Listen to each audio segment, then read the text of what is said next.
और एक बड़ी खबर आपको बता दें, उत्तराखंड के प्रमुख वन संरक्षक ने तबादले को चुनौती दे दी है। दरअसल राजीव भरथरी ट्रांसफर ऑर्डर के खिलाफ हाईकोर्ट पहुंचे। नैनीताल हाईकोर्ट में तबादले के आदेश को उन्होंने चुनौती दी है। राजनीतिक दबाव में ये तबादला करने का आरोप लगाया है। धामी सरकार ने राजीव भरथरी को प्रमुख वन संरक्षक के पद से हटाया। दूसरे विभाग में राजीव भरथरी को तैनाती दी गई थी, लेकिन अब इस तबादले को चुनौती दी है। उन्होंने कहा है कि राजनीतिक दबाव में ये ट्रांसफर उनका किया गया है। देखना होगा कि अब कोर्ट इस मामले में क्या फैसला लेता है।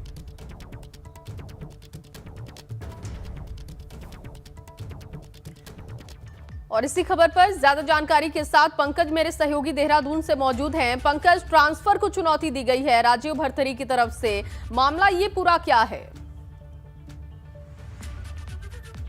देखिए जया, इसमें ये कहा जा सकता है कि पहले दौर की जो सुनवाई है हाईकोर्ट ने उसमें कर ली है और कल इसमें अंतिम सुनवाई कल की जाएगी। 25 फरवरी को इसमें सुनवाई की जाएगी। मामले की अगर बात की जाए तो देखिए, जो कॉर्बेट नेशनल पार्क है उसमें जांच और जो कुछ निर्माण कार्य हो रहे थे उसकी जांच की जा रही थी, जिसमें अनियमितताएं पाई गई थी। तो उसी की जांच को प्रभावित करने के आरोप में इनको राजीव भरथरी को 25 नवंबर 2021 को मुख्यमंत्री ने हटाया था। इस दौरान कई आईएफएस अधिकारियों के तबादले किए गए थे, लेकिन इसमें क्योंकि प्रमुख वन संरक्षक के पद पर राजीव भरथरी तैनात थे और उनका यह आरोप है कि इससे राजनीतिक दबाव पर उनको राजनीतिक दबाव पर हटाया गया था, क्योंकि जो वो जिस जांच को लेकर उन पर आरोप लगाए थे, जो जांच कॉर्बेट नेशनल पार्क में की जा रही थी, तो वो जांच उन्होंने किसी भी रूप में प्रभावित नहीं की थी। लेकिन इसमें एक बात ये भी सामने आई थी निकल के कि जो तत्कालिक वन मंत्री थे हरक सिंह रावत और एक अधिकारी ने इस पर उनको हटाने के लिए दबाव बनाया था मुख्यमंत्री पर, इसीलिए उनको हटाया गया था। उसी के खिलाफ ये अब हाईकोर्ट में चले गए थे। उसकी सुनवाई अब कल 25 तारीख को की जानी है। उन्होंने साफ तौर पर यह कहा है कि उत्तराखंड के सबसे वरिष्ठतम अधिकारी आईएफएस अधिकारी हैं वो, और उनको जिस तरह से